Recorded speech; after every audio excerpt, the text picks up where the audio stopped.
Don't tell nobody. 2023 KX450F. Wait, they don't call it an F anymore. KX450. I'm going to do a short little review on this brand new bike. This is a brand new bike. She only has 30 minutes on her, just broken in. The only changes that have been done to it is a Pro Circuit slip-on. It has a spark arrestor in it, but we're going to pull that out real quick before I take it for a test ride. She even has the stock grips on her. Clutch feels nice, all hydraulic. I ain't putting it back in, so. Yeah, get that spark arrestor out of there. Here, Connor, or somebody. Oh, another addition he did was the frame protectors there.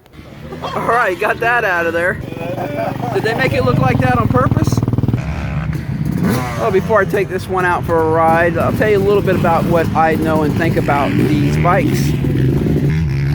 As you guys know, I work on bikes for a living, and I often hear that Kawasaki's are junk or they're not good bikes, not built well. But I can tell you, I don't get into this KX450 motor very often. This motor is actually pretty reliable. They started using this motor in 2019 was when it was designed and started using this motor, and I haven't been in many of them. They're actually pretty good motors. I will say the weak link is the fuel pump though. The fuel pumps on these bikes, it's not every bike, but a lot of people have had issues. You can go down to my videos and see where I did a KX450 fuel pump, but a lot of people have issues where when the bike gets hot, it doesn't want to start back up. I mean, it'll keep running.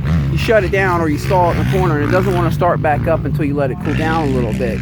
And I chased it down to, for some reason, when the fuel pumps get at least 6-10 hours, maybe 20.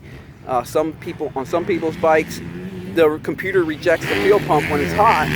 It doesn't send power to it. You can take it out, put it on a battery, and it'll produce pressure. It'll turn on, but the bike itself will reject it until it cools back down.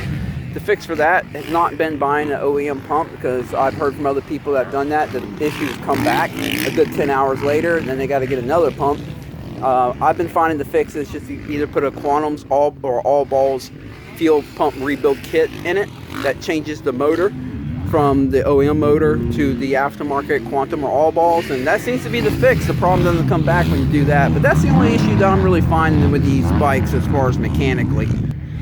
And of course, Kawasaki is doing what a lot of the other manufacturers are doing these days. They're using the same frame for the KX250 that they use for the KX450. If you look at the KX250s, you'll see that there's a lot of extra room right here because the motor is smaller. That's because it's the same frame.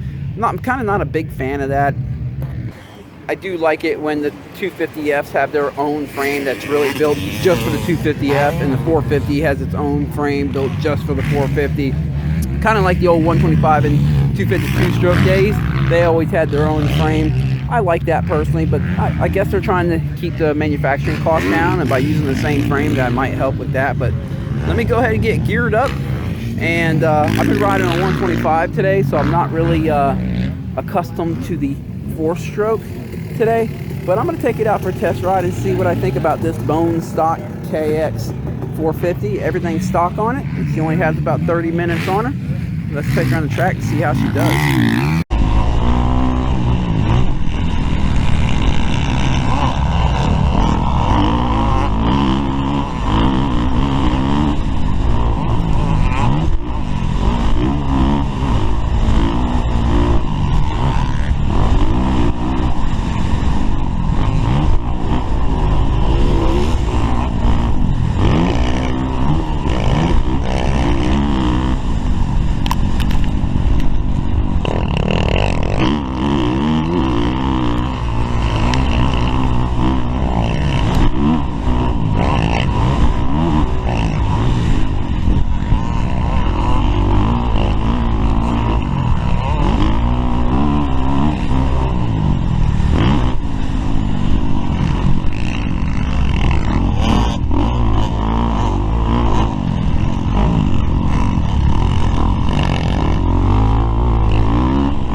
Alright, KX450 test ride is done. As I mentioned, I've been riding a 125 all day, so I didn't really ride this bike that good. See you guys, when you go from a 125 to a 450, there's a steep learning curve. But the whole idea here is I'm not looking to spend all day on these bikes and really get used to them. It's more like a quick crash course of what does it feel like if someone just gave you one test ride. And that's what I did on this, one test ride, and I'll say I like it. I actually like it. The frame is real compliant. It's a smooth bike. It's very stable feeling. It corners relatively well. It's got good traction when you get on the throttle. The suspension, now it's brand new. It's only got 30 minutes on it, so the suspension's probably not fully broken in. So the suspension felt firm enough for me. I typically like them a little bit on the firmer side, and I know that they say that typically you have to put springs in these KX450s on to get them sprung up. So maybe after the suspension breaks in, if I own this bike, maybe that would be the case. But brand new, it's holding up quite well. I like the suspension, the motor. You know, all these 450s nowadays make more power than we really need. So, but yeah, there are some motors that are better than others. But this one's a good motor. It makes, you know, good power for a 450. It has good torque off the bottom, and Kawasaki has, in my opinion, has very good feeling. You know, their fuel injection system and the way they set up their maps and everything. I actually like the way Kawasaki does their feeling on their bikes, and. So yeah, I wouldn't hesitate to own one of these myself. It's a good bike. I enjoyed it. And now I haven't ridden a 2023 YZ450 yet, but I have ridden a ton of the previous model YZ450s, the 21s and 22s. And for me, I actually kind of like this one better. I know a lot of people are going to say that's strange, especially my brother. He'll probably just, you know, he'll probably have his reasons why I would say that, but for me, it's all about the frame and the handling, and this one's just more forgiving. You can get a little bit looser on it, where the newer YZ450 has more of a supercross type handling and a lighter steering, and I kind of seem to have to be a little more cautious as far as holding it in its line a little bit more cautiously, and just, you know, kind of holding the bike straight a little bit more. With this one, I can get a little bit looser on it because the frame's more compliant and just a more gentle frame and chassis. But that's it, guys, for this review. I appreciate you watching this. Catch you later.